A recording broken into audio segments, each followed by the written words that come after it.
point. There's an hour coming very soon that the church world is going to be tested. And I don't know. I don't understand fully. I may be wrong, but I think something is up next month of September 2018. I don't know what it is, but there's just a stirring in my spirit. There's an attack that's going on right now against preachers. I've never seen anything like it. And I've seen more preachers quit this year than I have in 35 years of preaching. They just quit. I have seen pastors, and I'm going to talk just a little bit about it. I've seen pastors go through divorces all this year that you would have never believed. But it just comes down to that I was saying just a moment ago, that you got to be resolved. You got to be. I'm telling you, if there's quit in you, when I marry young couples, I tell them divorce can never be an option. I know there's a lot of people have been divorced, and God's not against you. Okay, I got a sister that's been married 7 times. Married and divorced. She's divorced right now. 7 times. She's 52 years old. Been married and divorced 51. 7 times. So what do you think about that? Well, let's try to find the bright side. And I said, bless God, she's no quitter. So, I'm going to say we was drawing names for Christmas, and here I got a name. I said, I don't know who this is. You know, that's your sister's new husband. Guess I'll be buying him luggage. And he's rolling around so proud of his luggage. We're all looking down. Yeah, you're going to need that about Valentine's Day. You got to just be happy, okay? Find the light side and the good side of everything. Amen? This is the way you got to be. Because let me tell you something. As I said last night, if you're a child of God, this life is the worst you're ever going to have it. If you're not a child of God, this life is as good as it's going to get for you. So just have a good time. Enjoy life, smile, laugh, be happy. You say, well, you know, life's not all fun and games. It is if you want it to be. Amen? Make it that way. Amen? It's the difference between happiness. I've had people say to me, you know, money can't buy happiness. Well, that's where you're wrong. Money can't buy happiness. That's because you don't know where to shop. Money can buy all kinds of happiness. It just can't buy joy. There's a big difference.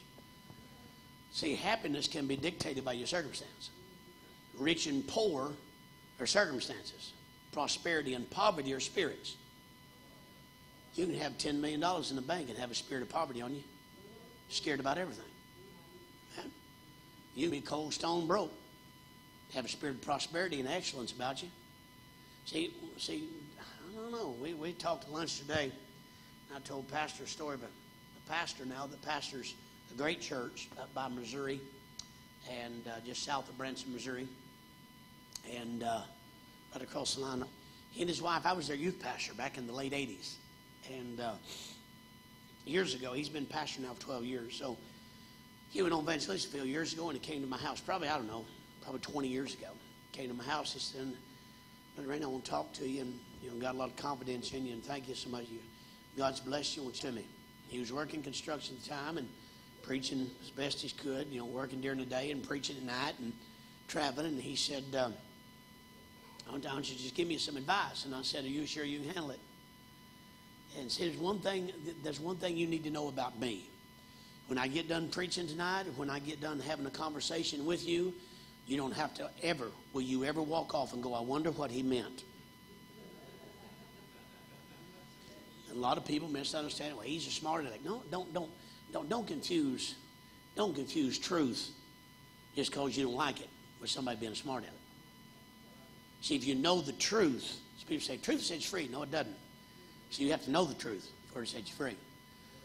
He worked construction, and he had to, now this is, don't nobody tighten up and pinch up. This is not about you. This is just a story. Okay? And he came, and I walked outside, and he worked construction. He had all his bills and papers stuck up on his dash. And I said, you want some ministry advice? He said, I said, you see that dash right there? Yeah. I said, clean it off. He said, what?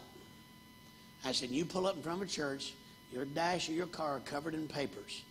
Every pastor there and every person there knows that your organization skills is in shambles, so your life is just like that dash. Well, that ain't true. Sure it is. Sure it is. Because, see, boy, it's quiet up in here right now, ain't it? See, when I get in the presence of God, I just get truth all over me. Amen? And he told that story about 3 years ago, introducing me, and I'd forgot about it. He told that story when he introduced me, and he said to the congregation that night, there was 600-700 people there, he said, when he told me that, he said, that made me fighting mad. But I knew that he knew something that I didn't, because he was somewhere in life that I wasn't. So I took that paper off my dash, and there ain't never been another paper on my dash that day to this. Now he pastors church, 700 people.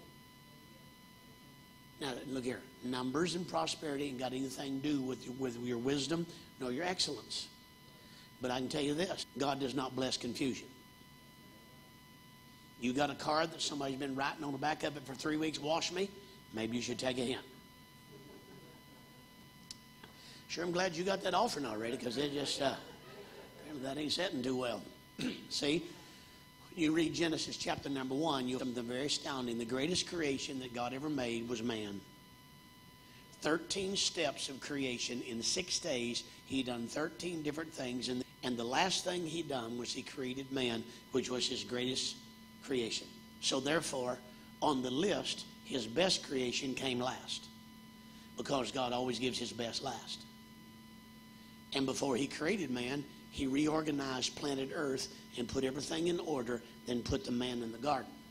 Because if you want God's best, you have to organize the rest. Because that's, now if you want to, that's good stuff right there. Amen? But you have to understand that God is a God of order. He is. And a couple of years ago, we're at the house, and been in the same house for about 15 years, and just things, you know, you can collect a lot of things in 15 years. I got to looking around, and I told wife, dear God, how much stuff do we need? We started cleaning things out, and God started blessing. I went into something early this year. We took a hard lick in the ministry. But what really frustrates the devil is when you take a hard lick and you're still standing. Amen? If you don't have resolve and you got quit in you, the devil will push you to that point. I told people last night, they were here, and I'll remind you, you'll always be rewarded for the problems you solve, but you'll always be rewarded for the ones you cause. So it's very, very important to be a problem solver. Amen? Y'all good? Y'all act like you're mad. Oh, you're mad right up front. We got an hour. Spread it out over the hour. I'm sure I'll find you. No.